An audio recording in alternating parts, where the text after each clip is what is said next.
The Earth is an amazing blue planet, covered 75% with water, the essence of life itself. Without water, life would not exist. Water makes our planet unique in our solar system, and the presence of water is what astronomers look for in their search for life on other planets. Like the Earth, the human body is also, on average, 75% water. Without water, none of the processes that support life can exist. While we can go without food for many weeks, we can only live a few days without water. Yet only 2% of the Earth's water is drinkable, and billions of people worldwide don't have access to clean drinking water. In this video, you'll learn a lot about water. You'll also be introduced to Dr. Richard Cohen, MD, a doctor who practices integrative anti-aging medicine and performance sports nutrition. We really don't think too much about water. It's something that comes out of our tap. It's something that's in the ocean. But what I want people to realize is that we are essentially water. Our brain is 90% water. Our blood is 80% water. Our muscles are 70% water. So without water, our bodies cease to exist. Water is the essence of life. Water carries oxygen and nutrients to the cells. Water regulates body temperature. Water helps the body absorb nutrients and convert food to energy. Water protects and cushions vital organs and cushions the joints. Water removes metabolic waste from the cells through the lymphatic system. Without water, life ceases to exist. Water is just water, right? Tap water, filtered water, spring water, well water, bottled water. Some are a little more pure than the rest. Others have more minerals and taste better. You may pay more for the ones from Fiji or France or some glacier in Canada. But water is just water. Or is it? Volumes have been written on the subject, and the truth is, not all water is the same. Where did water come from? Water came from rain, snowflakes, came from streams, underground reservoirs. And what we're learning now, and this is the case with most issues, and most, when you go back to how things used to be. So if we look at water, the way it used to be, there are 3 or 4 structural and biochemical differences than what exists today. For most of his life, Nobel Prize winner Henri Coanda studied the water of the Hunza people who lived high in the Himalayan mountains. Natural health practitioner Ariana Nation was also fascinated by the Hunza people and their water. In my research, I discovered that there's a long history of scientific research about water and its healing ability. And this Kangen water has quite a history. It's a long history. And one of the things that fascinated me is the Hunza people and their ability to live 120 to 140 years without the degenerative diseases that we suffer here in the United States and all around the world. Why did the Hunza people live so long? Why were they so healthy? Coanda and others believe it is the water. Their water came from glacial streams, and it had very unique properties. It was microclustered. It had a different viscosity and surface tension. It carried lots of minerals that gave it a high alkaline pH. It also had an extraordinary amount of active hydrogen. Hydrogen with an extra electron. The presence of extra electrons made the water an antioxidant. All these properties combined contributed to the health and longevity of the Hunza people. Water similar to that of the Hunza people are found in other places around the world. The Caucasus Mountains of Azerbaijan, the Xinjiang region of China, and the Andes Mountains are just a few. In research, the Russians and the French and a lot of people have researched this. They found that it's their source of water. And it's from the glaciers that surround the mountainous region where they live. The common denominator with all these different cultures that have this vibrancy is their source of water and the properties that that water consists of. When we look at natural water, there are 4 or 5 different properties that are critical. So while adding a mineral buffer to a filtered water is certainly more beneficial to get some of these mineral salts into our body, it still doesn't create that same process of having these free electrons, to having the negative ORP. Still does not create a microclustered state. Okay, and those three in and of itself, even if you're filtered, you're losing those benefits, or you're not gaining the benefits of what's seen with natural water. So while it's a small step to take, beneficial, as opposed to drinking acidic water, it's not providing the same benefits. Is the tap water we drink today anything like the glacial milk that the Hunza people drink? Not even close. It has lost most of its living energy properties as it has traveled through our municipal water system. It is free of pathogens most of the time, but now carries chlorine, fluoride, and chlorine byproducts. It is sometimes contaminated with radium, rocket fuel, and pharmaceuticals like birth control pills. If your pipes are old, your water may be contaminated with lead or other heavy metals. And if the water where you live is acidic, water treatment plants add lye or ammonia to make it neutral. Not exactly glacier milk, is it? Where going back to the natural state of water is essential and critical for health. But we haven't done that, have we? Instead, we came up with a better answer: bottled water. Last year, Americans spent more on bottled water than on iPods or movie tickets. $15 billion. Every year, we pitch 38 billion water bottles into landfills. Over $1 billion worth of plastic. Only 9% of plastic water bottles are recycled. 91% become litter or landfill. A large percentage of this trash finds its way to the oceans, where it ends up part of a floating island in the Pacific, twice the size of Texas. But you do understand chemicals and toxins in your water are not healthy. And we do understand that having a plastic dump the size of Texas floating around in the Pacific Ocean and now is broken down into micro little plastics and getting into fish and other animals is not a good thing. The environmental cost of bottled water is not just the trash it generates. It requires 2 liters of oil to make a 1-liter plastic bottle and transport it to the consumer.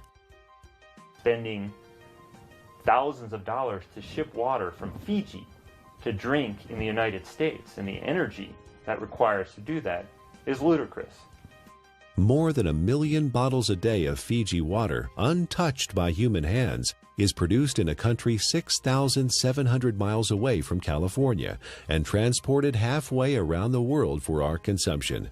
At the same time, more than 50% of the people in Fiji don't have access to safe drinking water. Oh, by the way, you might want to know that by the time Fiji water gets to you, it is only slightly alkaline and has a positive ORP. It's not Fiji water anymore. Is bottled water any better than tap water? Given what it costs, it should be, but it's not. In fact, a significant percentage has more contaminants than are allowed in tap water. Most of it is purified municipal tap water that has been cleaned up through reverse osmosis, which not only removes chlorine and other contaminants, but strips the water of all minerals. Reverse osmosis also wastes 4 to 10 gallons of water for every gallon produced. In Japan, RO water is known as dead water. Nearly all bottled water we tested came out as acidic. Even spring water that should be alkaline came out acidic. Even worse is that all bottled water we tested had a highly positive ORP, or oxidation reduction potential. Water that has a negative electrical charge, like the natural ancestral waters, is best. Bottled water may be clean, but it does not have the life-giving properties of natural water. Finally, there's the cost factor. It's hard to believe, but if you consume the amount of water you should every day from bottled water, you'd spend over $2,000 per year. Over 15 years, the lifespan of the best water ionizer on the market. That adds up to a lot of money. If the water we used at home cost what even cheap bottled water cost, our monthly water bills would run $9,000. $15 billion per year is spent on bottled water in the U.S. and over $1 billion worth of plastic ends up as trash. Is there a way to save the earth and save money at the same time? You know, spending $2 for a small 12-ounce bottle of water is, what is it, 5, 6, 7 times more expensive than fueling your car. Doesn't make sense, does it? Especially when you're buying water that is acidic. You're buying water that may be devoid of minerals. You're buying water that has a positive ORP that is damaging. Doesn't make sense, does it? Maybe there's a way to produce your own clean water. Well, it would be nice to have a glacier in our backyard, or it would be nice to have a fresh mountain spring that's just percolating out of an aquifer in the earth. Most people don't have that. But what we do know, interestingly enough, is in places where that does exist, one of the key components is this clean, natural-based water.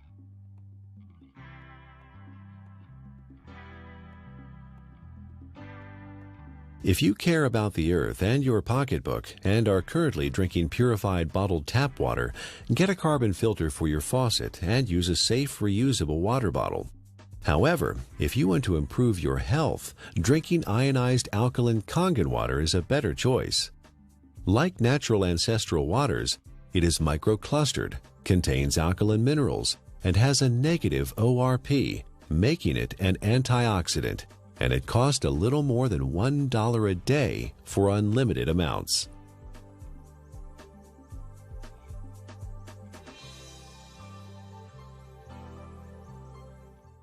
There's no doubt that the U.S. is experiencing a crisis in healthcare. We spend more on healthcare than any other country, but rank just 37th out of 191 in performance. For the first time in the last 200 years, U.S. life expectancy is expected to decline, not increase. You die earlier and spend more time disabled if you're in America than in most other advanced countries. According to the Centers for Disease Control, over 60 million people in the U.S. are obese. That's 34% of the population. 50 million people have high blood pressure. 13.5 million people have coronary heart disease, with 1.5 million suffering heart attacks every year. 16 million people have type 2 diabetes. 41 million are pre-diabetic. 95,000 people are diagnosed with colon cancer each year. The solution? A pill for every ill and an ill for every pill. The pharmaceutical industry is a $680 billion giant, and our lifestyle keeps them in business. Eat, drink, and be merry, then call 911 for a surgeon. Fortunately, we are experiencing a paradigm shift, a sea change in how many people view their health, from treatment of symptoms to prevention and optimal wellness, from disease care to health care. Many experts in new medicine or new biology believe that dehydration and chronic acidosis are the underlying causes of many diseases. They believe we are chronically dehydrated on top of being overly acidic due to our modern diet and lifestyle. These two factors combined set the stage for the development of most, if not all, illness. Most people don't believe that dehydration is a problem because they drink fluids, coffee, tea, soda, etc. But chronic dehydration has no obvious symptoms. It's not like the man dying of thirst in the desert, and you can be chronically dehydrated even if you think you are consuming enough fluid. Adequate hydration is critical to how our body functions and heals itself, and water, pure water, is the natural way to stay hydrated. What we need to understand is what is water and what is not water. We as a civilization, or as a modern civilization or modern culture, have begun to think of water as tea, as soda, as milk, as energy drinks, as coffee. It has water or liquid substance to it, but it is not water. Okay? Even what comes out of our tap, and what is in the bottled water. While structurally may be the water molecule, once we understand how water exists in its natural state before modern times, we'll realize that even that is not necessarily the water that our body evolved to exist on. How can one determine if they're drinking enough water is the question. First thing is, if you're thirsty, you're way behind. Okay, that's a clear point. Our thirst mechanism doesn't kick in until we're already slightly dehydrated. So if we wait till we get thirsty, then we are already beginning to become dehydrated and might experience symptoms like not thinking quite as clearly, or beginning to feel fatigued, or muscles may cramp up, may even start to feel hungry. And a lot of times hunger is really a sign of thirst. We are born 95% hydrated. As we grow up, we lose a little more water every year. When we reach middle age, we're about 70% water. In our 60s, maybe 60 to 65%. A steady decline until death when we are just 50% water. There are several signs of chronic dehydration that arise when the body enters survival mode and begins to preserve water for the most vital functions.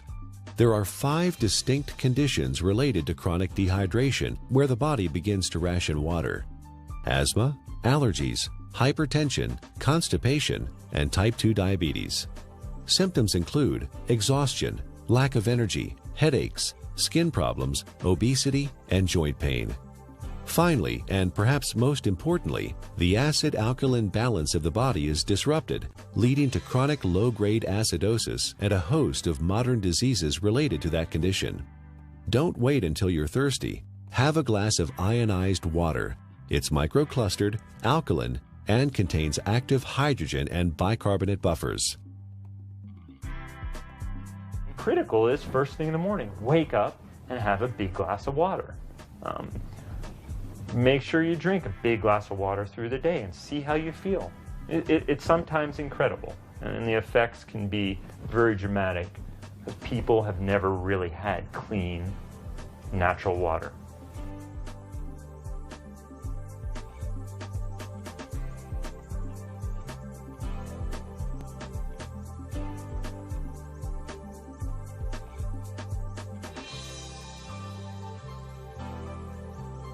I want to use an example of an endurance athlete and specifically show the needs of hydration in the endurance athlete and how that also can relate to the everyday athlete. The person who's mowing their lawn and taking care of their kids, who is working, going to the gym, the weekend warrior, and how critical hydration is. We know that an athlete who is 1% dehydrated could have a 3% reduction in performance. Now, well, that doesn't sound like a lot. An athlete can spend hours and hours training, and in for example, a 1-hour event, a 3% reduction is almost 2 minutes. And that's the difference between winning or losing a race. One of the most important things you can do is to make sure you have enough fluid the night before.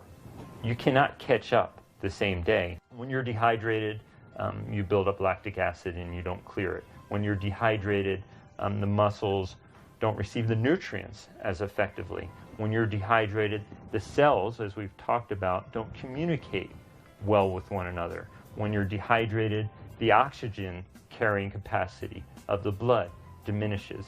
So you can see oxygen, energy production, neurological connections between cells are all critical to that endurance as well as the power athlete. Taking that example of the endurance athlete to the everyday person, you can see how you can become fatigued. You can see how your thinking may not be quite as sharp as it needs to be. You can see how hunger could play a role, or you begin to yawn, or your muscles are a little bit tight from sitting in the same place throughout the day. Hydration is critical. It's critical to the athletic endurance performer.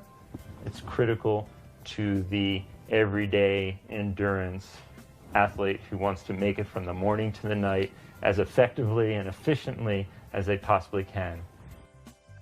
Alkaline ionized water is a great choice for hydration for competition athletes, recreational athletes, and everyday people because it is microclustered, and the free hydrogen and bicarbonates help neutralize acid buildup and toxins.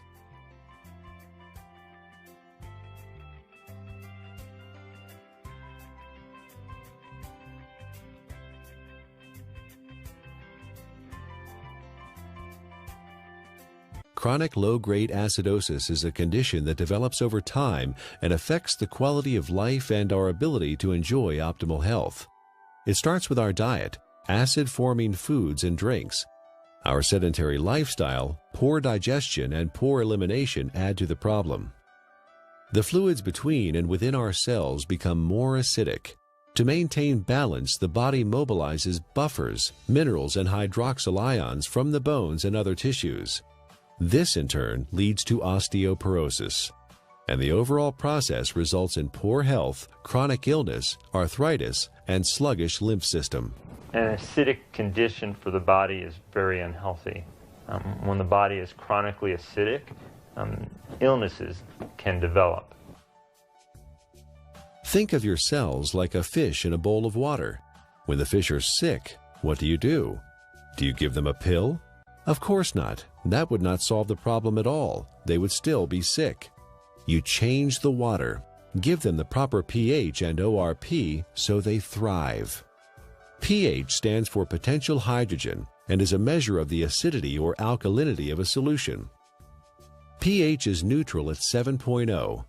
Above that is alkaline, below that is acidic. It's a logarithmic scale. Each increase in pH means 10 times more or less hydrogen is present.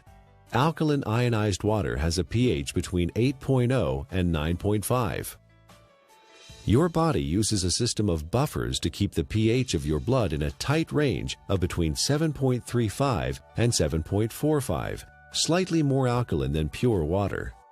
The body relies on a very tight level of pH or hydrogen atoms to control lots of function within the body. When the body becomes acid, systems begin to malfunction. We understand fish tanks and swimming pools. When they're acid, you need to make a change. When a fish tank is acid, fish die. When a pool becomes too acid, you don't want to go in it. When rain is acid from sulfuric acid and other too much carbon dioxide, it breaks statues. They begin to disintegrate.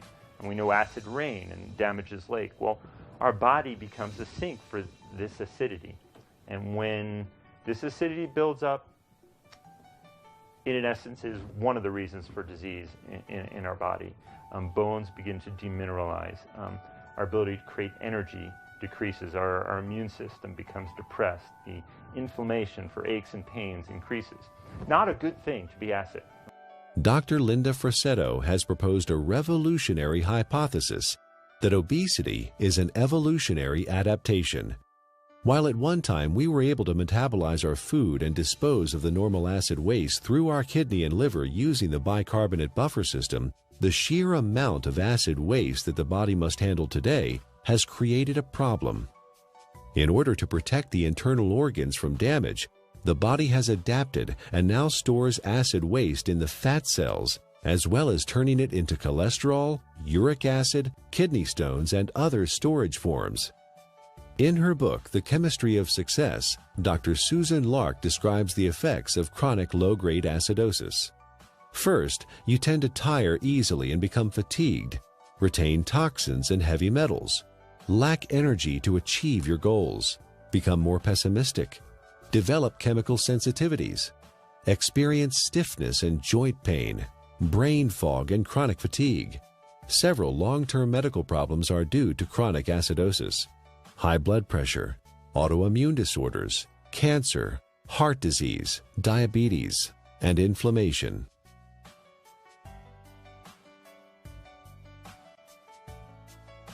"80% of the foods we consume leave behind acid waste that the body has to deal with. A trip down the modern grocery store aisle finds very few alkaline-forming foods. Even the foods we think of as wholesome and nutritious leave behind metabolic waste products that are acid. And of course, junk food falls into the acid-forming category. Most of the fluids that people consume today are acid.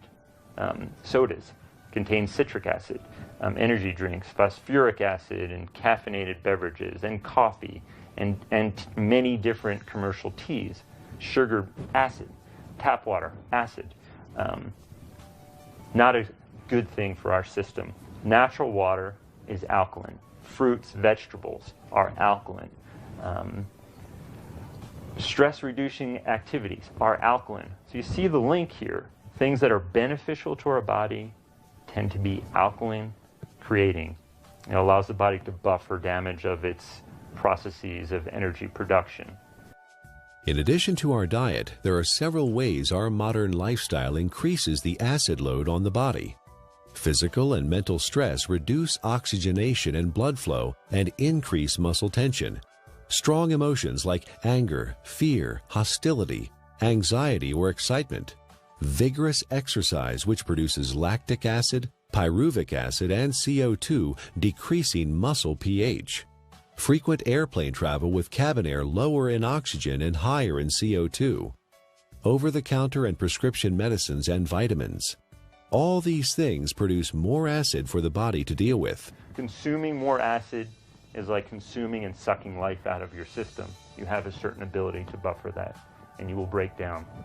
So water in its more alkaline state, it provides it more of a capacity, to handle some of the stressors of life that we face, or the choices that we face. Drinking ionized alkaline water, the equivalent of ancestral or glacial water, is an affordable, practical, and accessible solution to provide the body with a constant stream of alkaline bicarbonate buffers to neutralize acidity with no side effects. The cycle of wellness begins with a diet that contains more alkalizing foods and ionized alkaline water. Moderate exercise, good digestion, and complete daily elimination are also important. This leads to more alkaline fluids within and outside of the cells. Calcium and other minerals support bone density instead of being used as buffers. An alkaline body leads to better digestion, less illness, fewer colds or flu, a feeling of well-being, better lymphatic flow, more energy and stamina. Alkaline ionized Kangen water provides hydration, alkaline buffers, and antioxidant activity, which keeps the body in homeostasis, allowing it to heal itself.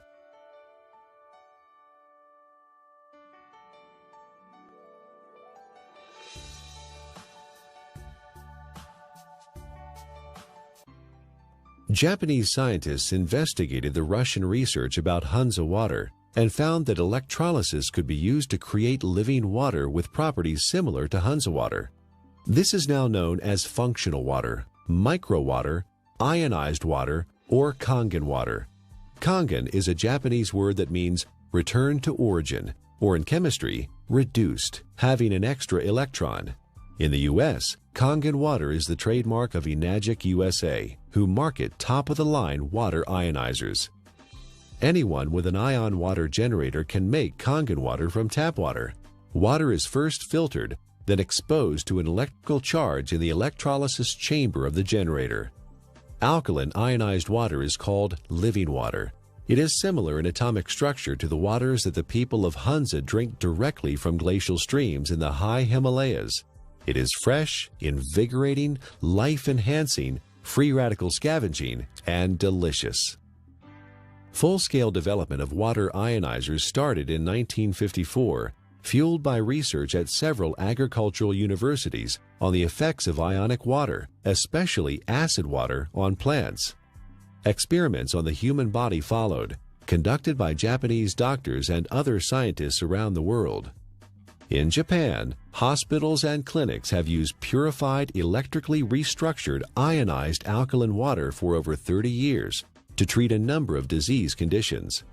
Following efforts by Japanese medical doctors and agricultural doctors, the water ionizer was approved for medical therapeutics by the Japanese Ministry of Health and Rehabilitation in January 1966. Well, we don't have a glacier. We don't typically have, fresh streaming water. One way to do it, and this has been studied by the Japanese, is a process called ionization. It's actually running some electricity through the water, and it breaks the filtered water into some of the natural properties. It provides the microclustering. It increases the alkalinity. It provides a high ORP, or these free electron states, to the water. So in a lot of ways, we're getting some of the similar properties to natural base water. It even changes the molecular structure. We can see a more health-giving pattern when looked under an electron microscope. So ionization is an option and a choice for many people if you don't have a glacier.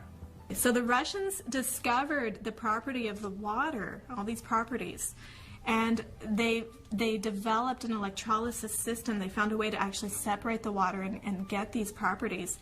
And the Japanese improved upon this process and improved upon it, and have come up with the best ionizer available now.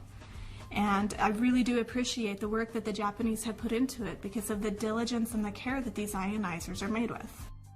Numerous peer-reviewed scientific studies have been performed in well-respected universities and hospitals around the world, which show the benefit of alkaline ionized water.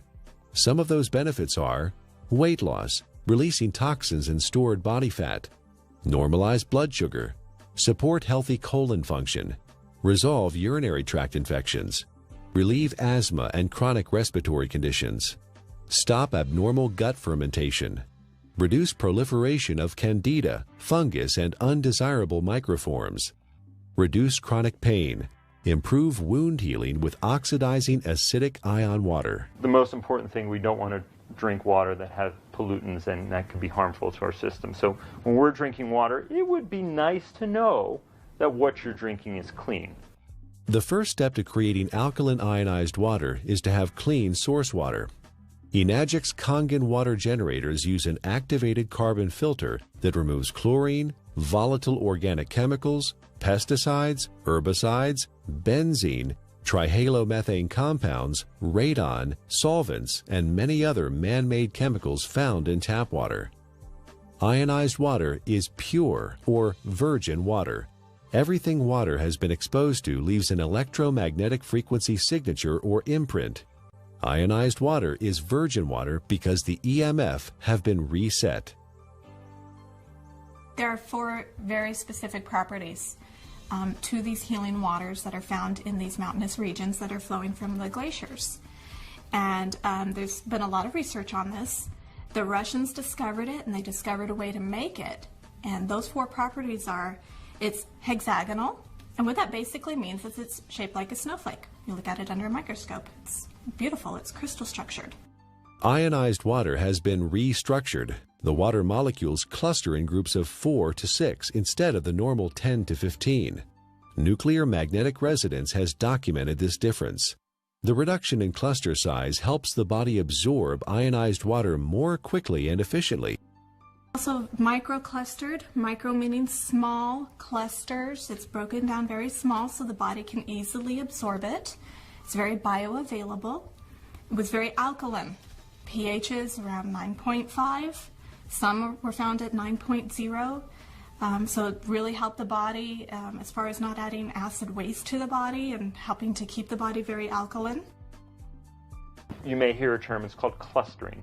The water molecules naturally exist in a cluster, and some people call it hexagonal, which would be 6. So they naturally exist in a cluster of 6 water molecules. The water as found through taps and commercial water sources is a much larger cluster of water molecules. There are many beneficial properties to that, and it enhances the body's ability to hydrate.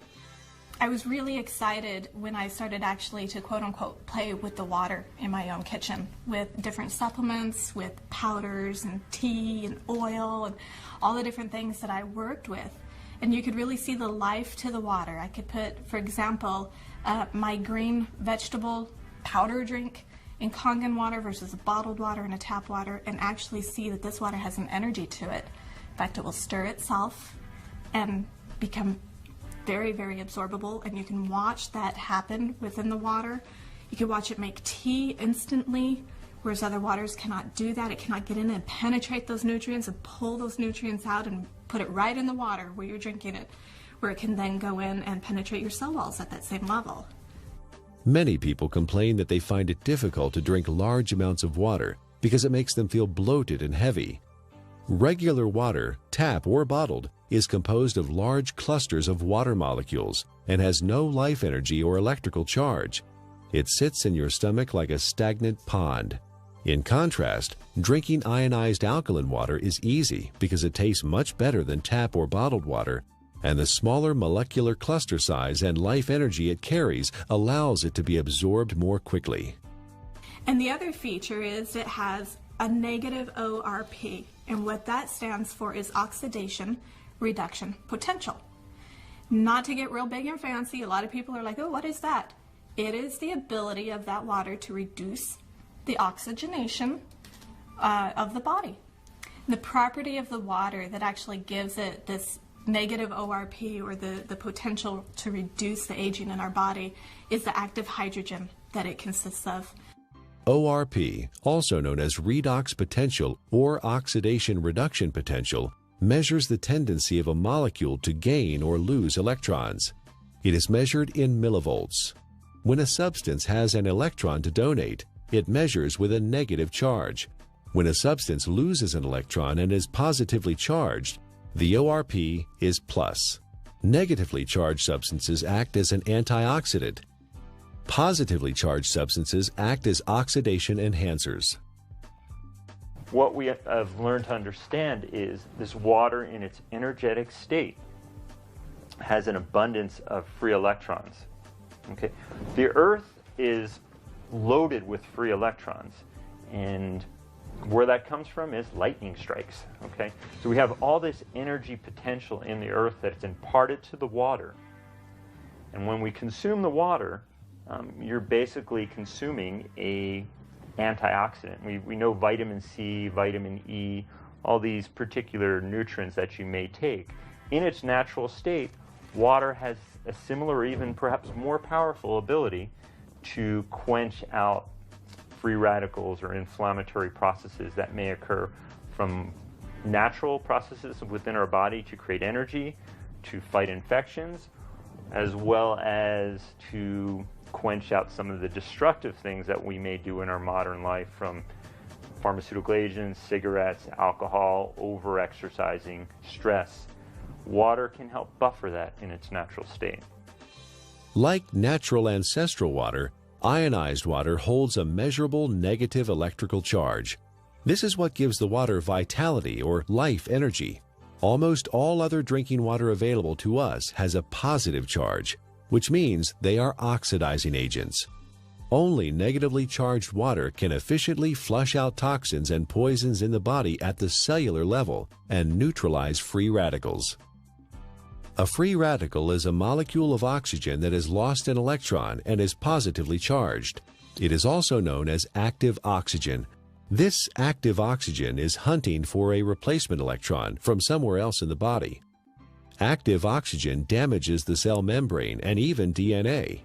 Antioxidants produced by the body and from our food provide free electrons to stabilize active oxygen free radicals. Ionized water is one of the most powerful antioxidants known. Ionized water has millions of hydroxyl ions per glass. No other water has this incredible benefit. Acid alkaline is the amount of hydrogen that's present. When there is tremendous amounts or a large amount of hydrogen, a system is termed acid. The pH is considered low. When there is lesser amounts of hydrogen, it's alkaline. The second component of water in its natural state, as we just spoke about, was having natural minerals. Okay? Right. Being able to get these nutrients which are critical to our health, and those don't exist for the most part in commercially bought or tap waters. Water in a alkaline state provides the body with a greater capacity to buffer some of the natural processes that stress the body, as well as the lifestyle processes that also stress the system. And drinking water in a natural alkaline state provides you with a substance that is not acid, that is not damaging to your system.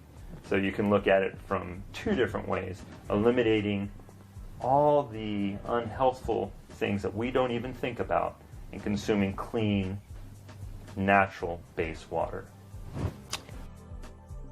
Is ionized alkaline water safe for anyone to consume? Certain medical conditions require fluid restriction, so you should follow your doctor's advice.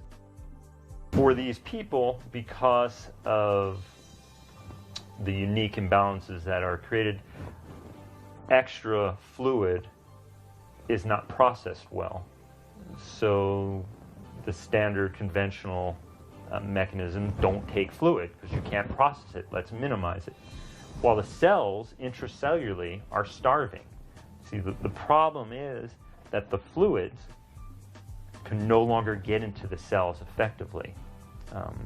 Is it because people are not drinking or haven't drinking natural water? Certainly one component of it. It has to do with the health of the actual cellular membrane. So for these people, well, I don't want to say drink all the water you can, but I think you will find for whatever water that you can, or fluid that you can, by consuming water in a natural state, you may begin to enhance the intracellular component of the water and lessen some of that extracellular water that exists. And in doing so, you may find that your fluid intake may gradually increase, and that would be beneficial. How that helps your ultimate condition, obviously it is an unknown since there's many factors involved. But water in its natural state, microclustered, alkalinized, is going to give you, in essence, the most bang for your buck. Don't waste your fluid on coffee. Don't waste your fluid on energy drinks or sodas. Absolutely not. That's just going to make your condition worse.